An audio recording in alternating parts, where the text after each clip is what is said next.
thank you so much for joining me in this recording. Please introduce yourself. Okay, my name's Mike Bell. I'm a member of the West Australian Great War Living History Association, which is a historical society and commemorative society founded in around 2001. Yeah. When we first saw that the well-run diggers were passing beyond the Vale, and there'd be no one there to represent them on an Anzac Day. And so we started doing a marching unit for that, but since then our area has expanded somewhat, and now we do commemorations for Australian soldiery in the 20th century, and we can do anything from the Boer War to up to Vietnam. And you guys help us out a lot at a lot of events that we hold, or even our Congress. You guys come along in your uniforms. Yes, we do. We do help with the RSL Congress as with the ceremony unit.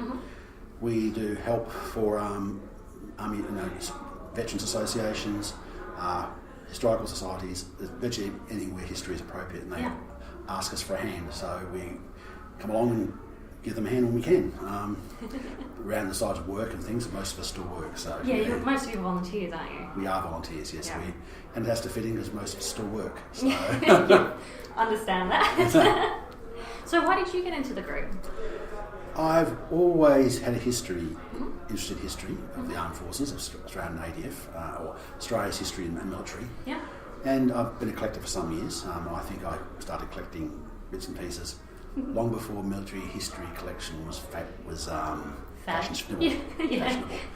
So, I'm very lucky. I bought many things with very little price, whereas they now attract quite a bit of money on markets.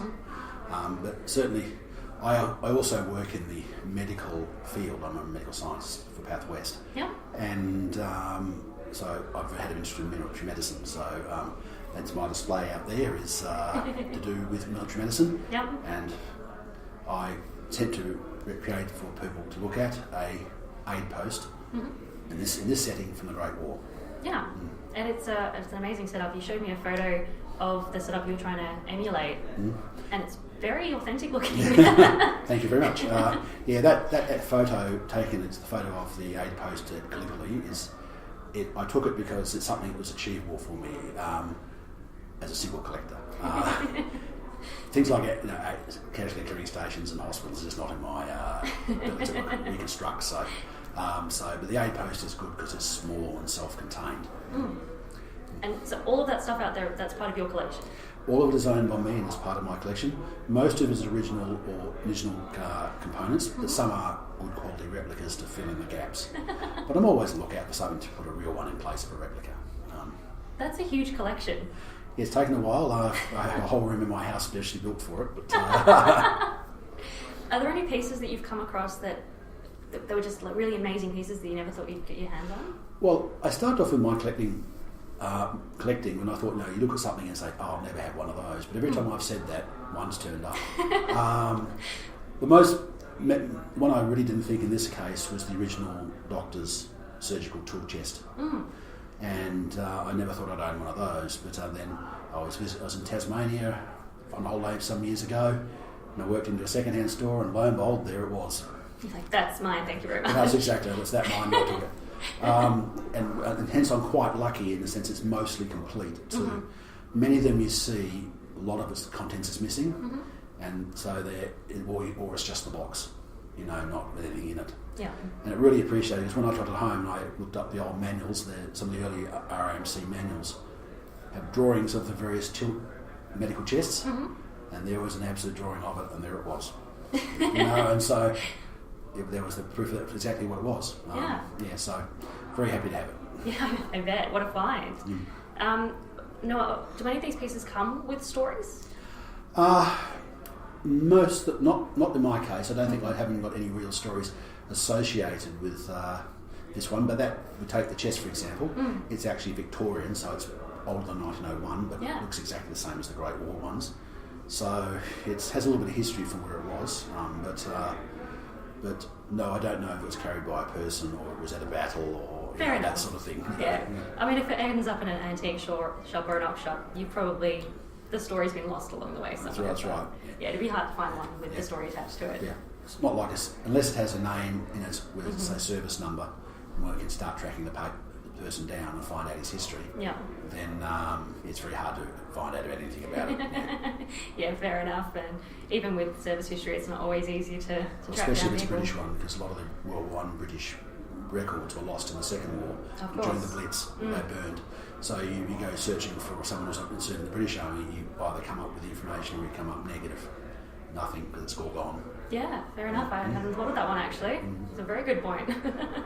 So now we've been at the Call to Duty event all day today. Yep. You've had all the kids come through. How was that for you? Busy, but I found the kids, quite well behaved and mostly interested. They were interested in what I had to say, and when I explained some of the tools, their eyes went wide, the sources, and sort of tried to believe me. But it really brought home to them. When I go over a few figures of the war, how many casualties, etc. They found it hard to comprehend the numbers. Australia in 1914 had only about 5 million people as a total population. Yeah. And we sent about 495,000 people, or so around a figure around that. Something like that. Something like that. I've had to check the figures on. Enlisted. So it's roughly 10% of your population. And of course, we look at the fact that it's it was mostly adult males, with a small proportion of adult female nurses.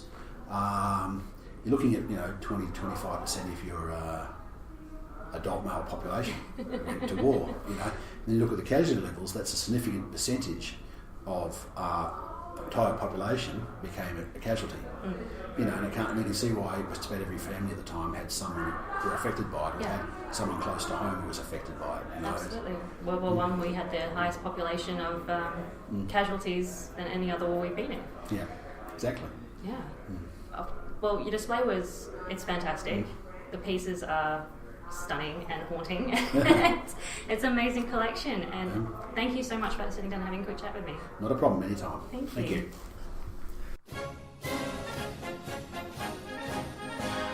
This podcast was edited, published and produced by the RSLWA. Head to www.rslwa.org.au for other content. Make sure to subscribe to this podcast and follow us on Instagram, Twitter and Facebook.